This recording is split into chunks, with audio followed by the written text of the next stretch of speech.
time, the indefinite continued progress of existence, and events in the past, present, and future regarded as a whole.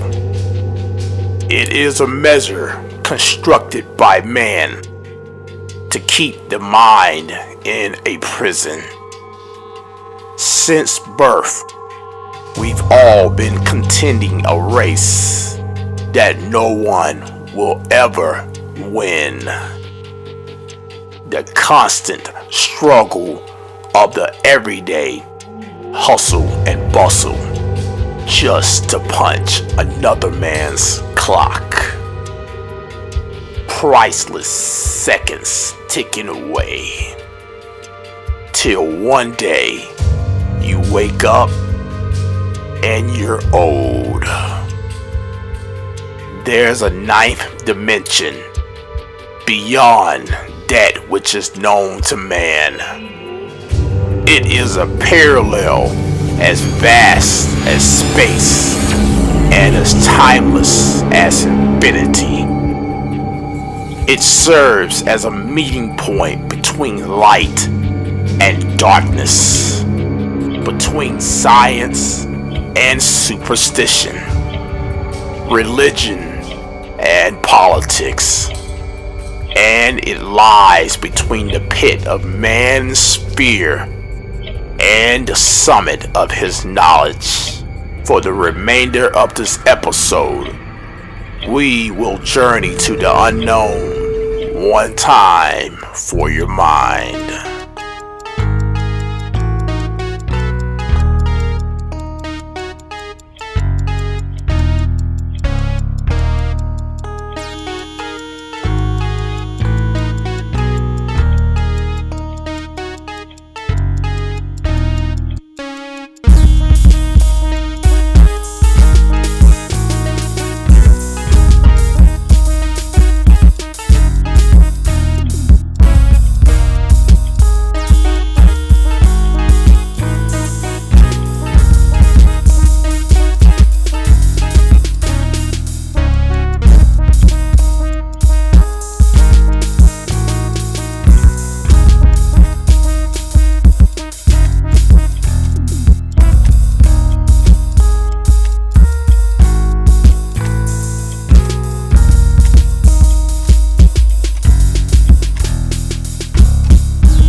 Another edition of One Time for Your Mind.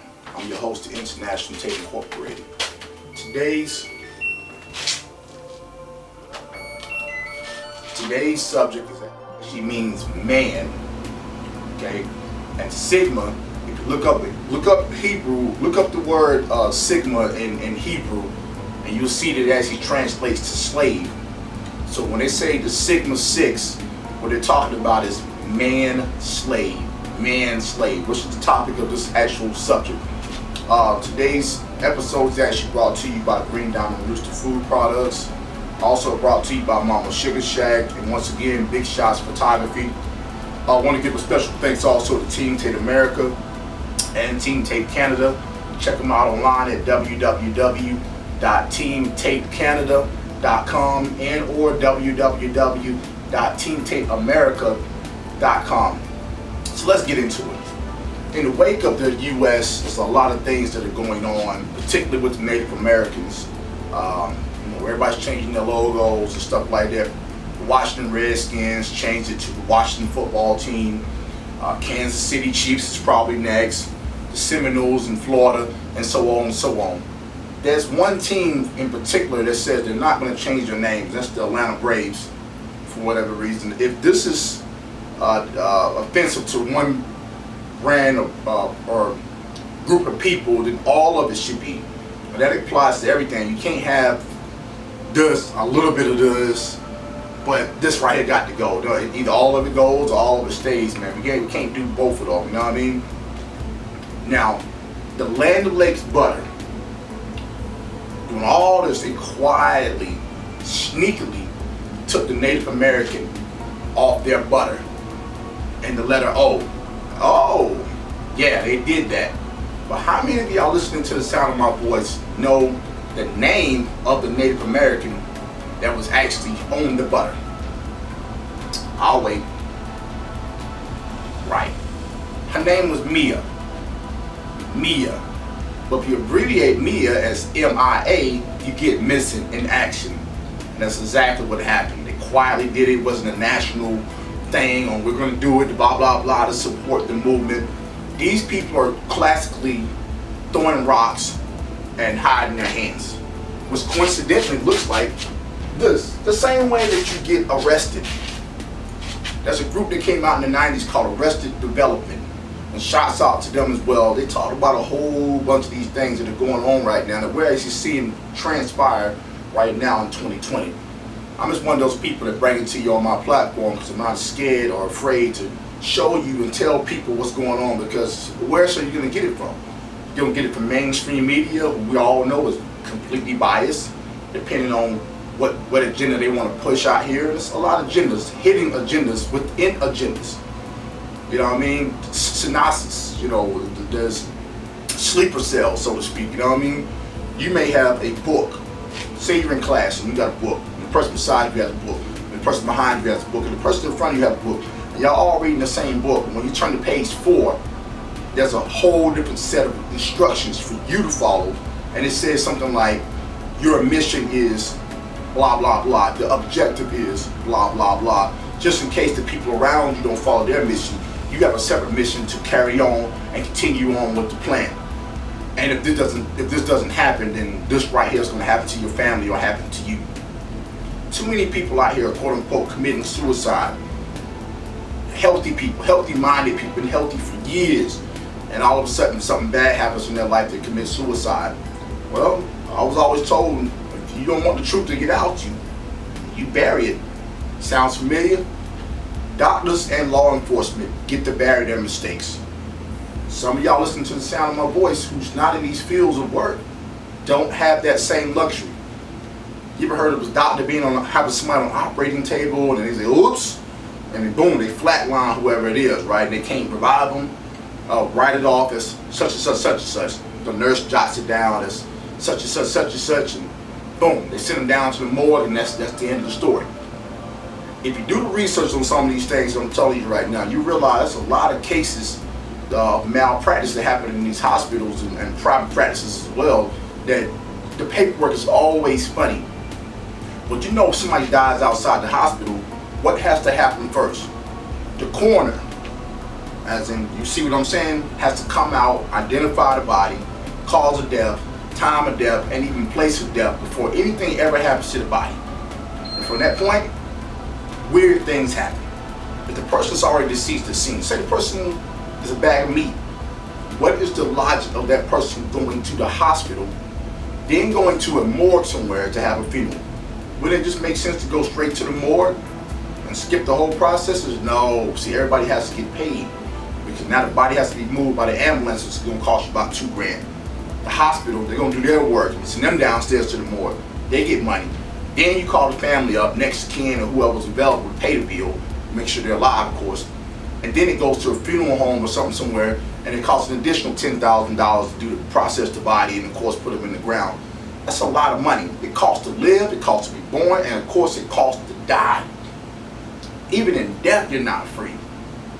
What is freedom? Well, freedom isn't free. We were told we had the freedom of speech until it impedes on the rights of others. Well, what is my rights is different from maybe your rights. What's right and what's wrong? It's really, cut and dry when it comes to these things. But see, division is how you create hysteria in the public. That's one of the tools, the scare tactics that they're using. They're creating division. The same thing they've always been doing. So why is in the U.S. it says united we stand? Can't tell. We ain't been united in so long. You might as well just go ahead and just annex that word altogether from the whole cabal. You know what I'm saying? No united nothing. Before I go, let me leave y'all with some knowledge real quick. Did y'all know your body is the weakest between 3 and 4 o'clock a.m. every morning? That is the weakest time in your life. Hence the name sleep is the cousin of death. Coincidentally, between 3 and 4 o'clock in the morning, most people actually die.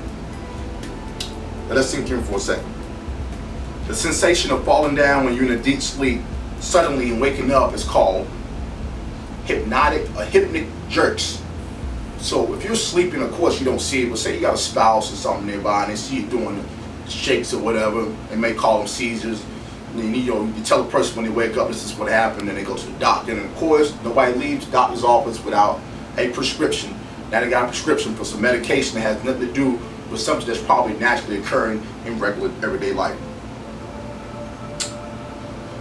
Studies have shown that gifted people often have bad handwriting because their brains are working faster than their hands. I can believe in that. And last but not least, hearing your name when nobody's calling your name is actually a sign of a healthy mind. And for a bonus point, if you ever hear ringing in your ears, it's not tinnitus, not right offhand. A lot of times it's your brain repairing itself. And if it gets to the point where it can't repair itself, it goes into a state of shutdown. So it causes ringing in your ears. If you hear ringing, your mind has just been reset. Sounds crazy, right? I'm your host, International Tate Incorporated. Catch us next time. I'm out of here. 3 times for the grind, 4 times don't get left behind. One time for your mind, one time. One time. One time for your mind, one time. One time. Break free of the box that keep your thoughts confined. Concentrate to hear the message through the rhymes. One time for your minds. Pry your eyelids open. Don't ignore the signs. Late take chime in with his peace of mind. Message spreads to all to beware the times. One time for your mind, one time. One time. One time for your mind, one time. One time. Break free of the box and keep your thoughts confined. Concentrate and hear the message through these rhymes. One time for your minds. Pray your eyelids open. Don't ignore the signs. Let take chime in with his peace of mind. Spread this message to all to beware the times. One time for your mind, one time. One time. One time for your mind, one time. One time. Break free of the box that keeps your thoughts confined. Concentrate to hear the message through these rhymes.